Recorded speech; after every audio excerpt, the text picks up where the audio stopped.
Getting closer to the community, one haircut at a time. That's coming up in a unique Working for Connecticut story. Coming up tonight at 6, the state's new campaign to help combat the Zika virus. 6 artists leave their respective countries, fleeing for their lives. They now call New Haven home.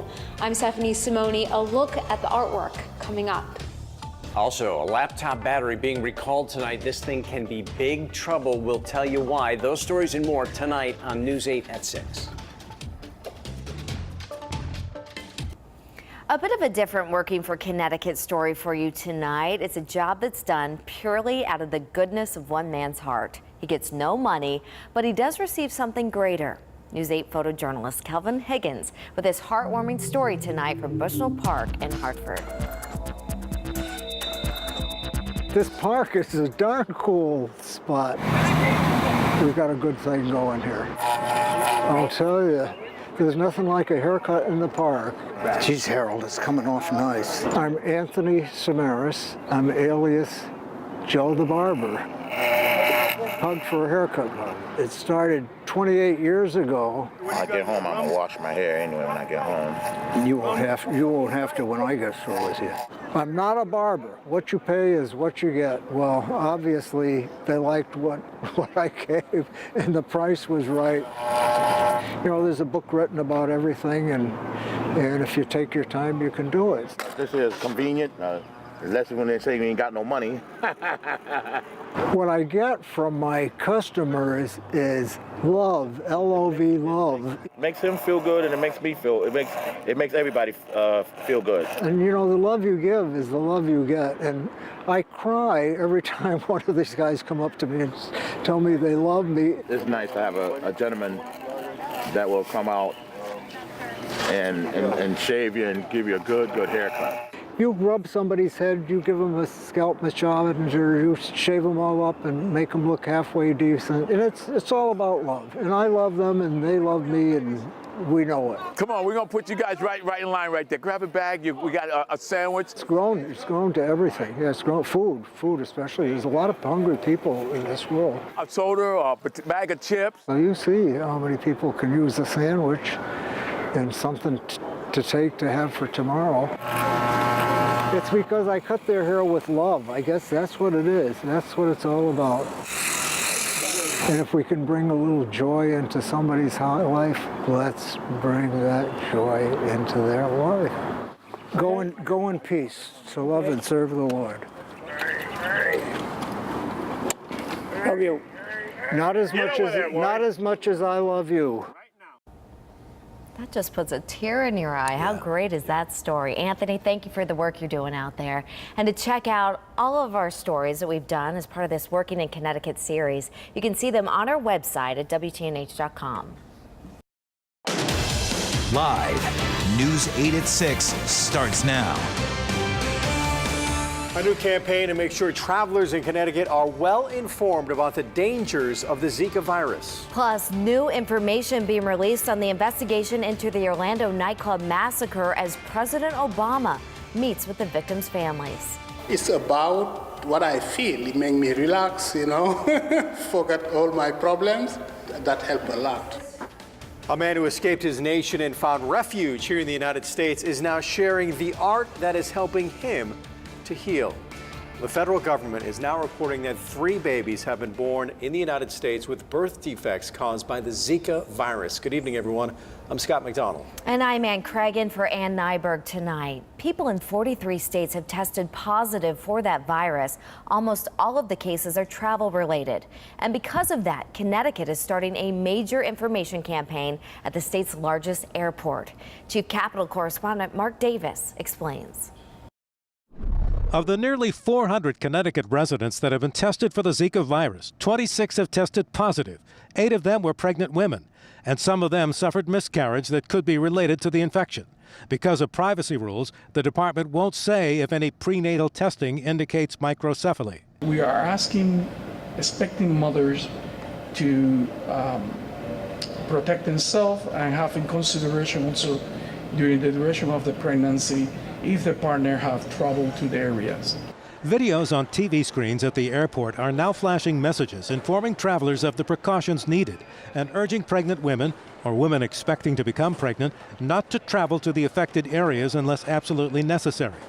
Pocket-sized handouts in both English and Spanish are being handed to every traveler on the 2 daily JetBlue flights to San Juan, which are almost always sold out. We will see more cases here in Connecticut as the summer travel season ramps up. It is also expected that the state's mosquito trapping stations in southern New Haven and Fairfield County will soon see the secondary carrier of Zika because those mosquitoes are beginning to spawn. We are within a week's time of when we would expect to see a secondary vector start to reproduce in the state of Connecticut, and that's the Asian tiger. The Zika warnings at the airport are also aimed at travelers heading to Orlando, Fort Lauderdale, and other cities which have many connecting flights to the Caribbean and South America. The Public Health Commissioner says that state budget cuts have not affected his Zika testing effort, and the public information campaign is being paid for with federal funds. At Bradley Airport, Mark Davis, News 8. And to see other stories and how the state is battling Zika, you can head to our website, WTNH.com. New information now on the Orlando nightclub massacre. We're learning that the shooter texted his wife, Noor Salman, during that shooting. Police are now focusing their investigation on exactly what she knew. And today, President Obama met with the victims' families there in Orlando, something he's done so many times, which has given him the title of Counselor-in-Chief. President Obama says that America is mourning with them during that great tragedy, but he also said that heroism during the terror once again shined through. We've also been inspired by the courage of those who risked their lives and cared for others. Partners whose last moments were spent shielding each other, the mother who gave her life to save her son, the former Marine whose quick thinking saved dozens of lives. The president also called for more common sense gun legislation. After nearly 15 hours of leading a filibuster to push for more gun legislation, Senator Chris Murphy yielded the floor of the Senate in the early morning hours. This historic filibuster was one of the top trending events on social media. Murphy was tweeting throughout the night. News 8's Brian Spiros has a look at the argument Murphy made and the colleagues that stood by him throughout the day and the night. And we are right on the precipice of getting to the point in this country where we accept this level of gun violence, of gun homicide. Senator Chris Murphy with strong words for his colleagues, urging action when it comes to gun control in the U.S., getting help from other senators as well. In an ordinary day in America, dozens of people are shot without any notice. This all comes in the wake of Sunday morning's massacre in Orlando, as well as other mass shootings over the years. I've been so angry that this Congress has mustered absolutely no response to mass shooting after mass shooting. Murphy filibustered for 15 hours, finally giving up the floor shortly after 2 this morning. The goal? Expanding background checks and closing the terrorist loophole, which allows people on the no-fly list to buy guns. Both Democrats and Republicans now agreeing to schedule votes on these matters. There's a privilege in this country that is a dangerous type of privilege. It is the type of privilege that says, if something is not happening to me personally, if a problem is not happening to me personally, then it's not a problem. At one point, Murphy putting up a picture of Dylan Hockley, explaining how the young boy died in the arms of his teacher when a gunman opened fire inside Sandy Hook Elementary School. If Anne Marie Murphy could do that, then ask yourself, what can you do to make sure that Orlando or Sandy Hook never, ever happens again? On the other side of this debate, law-abiding gun owners say tougher restrictions will not keep weapons out of the hands of criminals. For News 8, I'm Brian Spiros.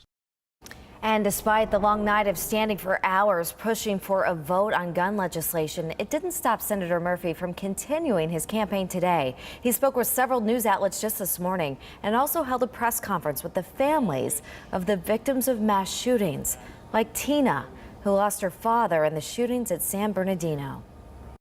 I know what it's like to get the call telling you the worst news you could ever imagine. We will continue to be here again and again if our elected officials fail to take action that prevents dangerous and hateful people from getting their hands on a deadly weapon. It's time to disarm hate. The votes on the amendments on gun legislation will be held on Monday. And you can always find the latest updates on the push for gun legislation that's reemerged now after the nightclub massacre by following us on Twitter and Facebook and heading to our website, WTNH.com. And ABC's World News Tonight with David Muir will have much more on President Obama's visit with the victims' families. That's tonight at 6:30, right after News 8 at 6. Also new tonight at 6, police have arrested a man they say was running a meth lab out of his home. Manchester detectives say they found chemicals and drug paraphernalia at 41-year-old Wayne Newberry Jr.'s home on Canterbury Street. They say they also found a handgun. He's now facing charges of operating a drug factory. Time now for a check on the forecast. We started out pretty cloudy this morning, even saw some scattered showers, but it's turning around a bit out there tonight. Not too bad. A little bit of rain I ran into earlier this afternoon. Other than that, pretty good, right, Fred? Yeah, not bad overall. And there's a live look at Waterbury right now. You see some clouds on the horizon. Temperatures are close to 70 in spots at the shoreline, like New London, where it is actually 70, 72 right now for New Haven. Still some low 80s, though, as you head inland. We're looking at some clouds building inland, but not seeing any showers. There's the slight chance that there's a stray shower that pops up during the overnight hours as you head inland. A lot of active weather in the mid-Atlantic states. Severe thunderstorm watches in effect, some tornado warnings in spots. Thankfully, that system, though, not heading in our direction. We'll just be watching the skies for a couple of stray pop-up showers here or there. Most, though, will stay dry overnight. Some clouds for us tonight, and the temperatures dipping down into the mid to upper 50s by early tomorrow morning. Tomorrow, it looks a lot like today. We'll see clouds early in the day, and then we're going to see some sunshine during the afternoon. This evening, fairly quiet. At the shoreline, it's about 73 or so at 7. By 9 o'clock, around 69, and then 67 by 11 o'clock. Warmer inland, 79, partly cloudy at 7. Again, just the slight chance of a passing shower popping up a little bit later on this evening after the sun sets. Tomorrow, somewhat cool for this time of the year, not terribly so, but it will warm up over the Father's Day weekend. I'll put all the details on that Father's Day forecast when I see you again in just about 10 minutes. All right, thanks, Fred. So some laptop batteries are now being recalled because they're a fire hazard. Is it your computer? We'll have details on that recall coming up. You leave behind what you like, your land, your family, your friend. A refugee who left everything behind is sharing his art with New Haven. We'll show you his pieces. And rides, food, games, all for a good cause. We'll tell you where that is happening when News 8 at 6 comes back.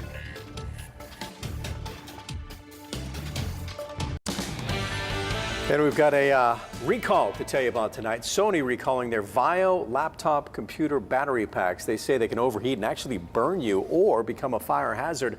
So they were sold at Best Buy, Sony stores, and other stores nationwide. Also online, we have all the specific model numbers you'll need, plus the dates they were sold and information on how you can reach Sony to get a free replacement up at our website, WTNH.com. Happening now, an obstacle course, face painting, amusement ride. Sounds fun, right? Well, tonight, the North Haven Fire Department is kicking off their annual Fireman's Carnival. It's happening over on the fairgrounds on Washington Avenue. Of course, there'll be music and great food and all different kinds of rides, and it goes on until Sunday. The money raised helps the firefighters pay for members to get certain certifications. We'll check with Fred, see how the forecast will be for that. And how about this? Imagine leaving your home, your family, everything you know, and turning it into art. That's what refugees are doing here in Connecticut. We're going to show you that next.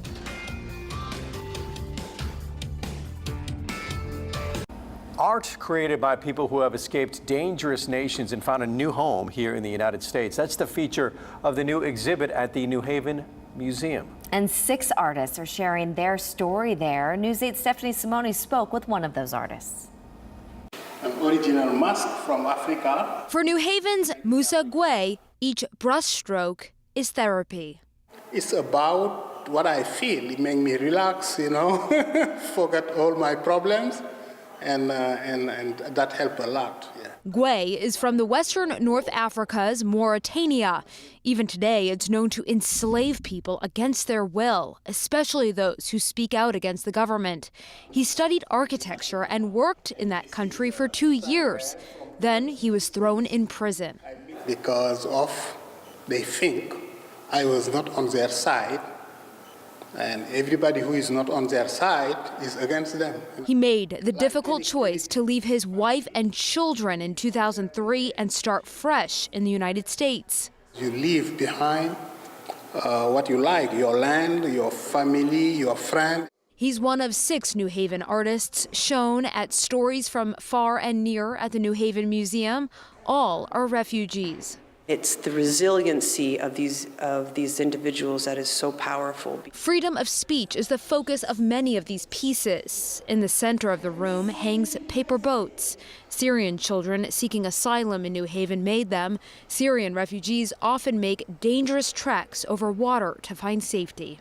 Out of the very difficult things that I don't know that you and I could even think about, they come and they're here and they smile and they make beautiful art. Gway smiles now. His family joined him here 6 years after he moved. These keys represent them in this piece. A trained architect, he pays the bills working as a prep cook. As soon as I'm alive, I have my family around, I'm okay. The artwork will be on display until June 20th. That is World Refugee Day, and that day it's free for folks to come in. In New Haven, Stephanie Simone, News 8. All right, well, we're working on a pretty good stretch of weather here, yeah? It's been really nice, and it looks like Father's Day is going to turn out to be another stellar day. Yeah, the weekend in general. So even if you can't do something on Father's Day outdoors, Saturday, just as nice. Check out the temperatures right now, and we're in the low to mid 70s out there at the shoreline. 72 right now for Brantford, 77 as you head down to Waterford, and some 80s inland. We've seen that kind of temperature scheme for a few days. Dew points right now a little bit higher along the shoreline because of an onshore breeze. Long Island Sound is right around 60 degrees, so when that wind turns onshore, that instantly brings in slightly humid weather. Nothing terrible for us, and much drier as you head inland. And overall, it looks like it's going to be fairly dry for us regarding the humidity as we last right through the weekend without much muggy weather at all in Connecticut. And not seeing too much in the way of cloud cover out there early this evening. There's a little weak disturbance that will be passing through overnight. That's one that we'll watch for an isolated shower to pop up tonight or at some point early tomorrow. This is a different story, though. This is a vigorous system which is bringing severe weather to the mid-Atlantic. This is heading not in our direction, but to the south and east and away from us. It'll get into the Atlantic Ocean. It will eventually develop into a storm that we should keep an eye on over the weekend into early next week. Right now, it looks like it'll be staying far enough away to not have an impact. So things are staying pretty quiet for us in Connecticut over the next few days. Tomorrow, kind of like today, there'll be some clouds from time to time. There's a slight chance of a shower popping up during the afternoon. A warmer inland tomorrow. The temperature gets to near 80. At the shoreline, east-southeast wind means the temperature will stay in the low to mid 70s. Quiet weather for us tomorrow evening and night. On Saturday, look at all that sunshine. It'll be warmer too, about 80 to 85 statewide on Saturday. No weather worries at all if you're heading out to dinner on Saturday night. And Sunday afternoon, keeping that sunshine around nice and warm on Sunday. As far as that storm goes, it's right now moving through the mid-Atlantic. You see it gets out into the Atlantic Ocean and it starts to strengthen some. On Sunday, it's still a good distance away from the East Coast, but it may drift back in the general direction of either the mid-Atlantic or the northeast coast at some point on Monday. Unclear how close it'll come before it gets kicked out to sea by a cold front. We'll watch it. It may become subtropical storm Danielle by late in the weekend. Right now, we're not expecting any kind of impact, though, in Connecticut. 57 at the shoreline by late tonight, 56 inland, partly cloudy skies. Isolated shower possible tonight, again tomorrow. Most of the time it's dry. Probably a better chance you'll be staying dry than seeing any showers. On Long Island Sound tomorrow, winds out of the east at about 5 to 10 knots, seas of a foot or two. And here's a shoreline 8-day forecast. Temperatures in the low 80s this weekend and early next week. Scattered thunderstorms are possible on Tuesday and on Wednesday. Warmer inland, Father's Day 87 inland and flirting with 90 on Monday and Tuesday, which seems about right because summer officially begins on Monday. Well, that works out pretty well. Yeah. Welcome summer. I can't wait. All right, time for sports now. Eric standing by. Live, this is Sports Edge, sponsored by your local Connecticut Chevy dealers. It's been a pretty good year for former Yale basketball player Justin Sears. A trip to the NCAA tournament, a degree from Yale, and now he's signed his first professional contract. Sears will begin his pro career in Germany. He's signed with the Gießen 46ers, a team that plays about 30 miles north of Frankfurt. The BBL, the league, is regarded as the second best pro league in Europe, and Sears will get a chance to prove himself against some really good competition. Plus, he finally gets a paycheck. It's great. It's relieving. I've been playing basketball since 8th grade, and finally I'm going to get paid to play the game I love. What are you going to do with that first check? Do you know yet? That's a good question. Go to a nice seafood restaurant and splurge, buy a lot of shrimp or something. It's awesome. It's really exciting for him. He had a tremendous career, and he may go down as the best player in Yale basketball history. So for him to go on and move on to the next step is just natural. And Sears leaves for Germany in August. Now you want to talk about a big game. Tonight it's Game 6 in the NBA Finals. Will the Golden State Warriors beat the Cleveland Cavaliers and win their second straight NBA title? Or will Cleveland use their home court advantage tonight to send the series back to Oakland for a deciding Game 7? The Cavs are coming off their best game in the series. LeBron James and Kyrie Irving both scored 41 points in the Game 5 win. Can they do it again tonight? My only expectation for myself is to be there and to be a rock for our team throughout the whole game. Statistics will vary, but me being a leader and being there for my team throughout 48 minutes will always be consistent. They're going to come out confident. We got to come out and play our brand of basketball, not worry about what they do. I think if we play our best basketball, we can win. And Game 6, of course, right here on News 8. Our coverage begins at 8:30. The game tips just after 9 o'clock. We'll have highlights and reaction tonight after the game. Time for a quick break. When we come back, the Mets lose their captain. Plus, wait till you hear the size of the check that UConn's football coach wrote today. Be right back.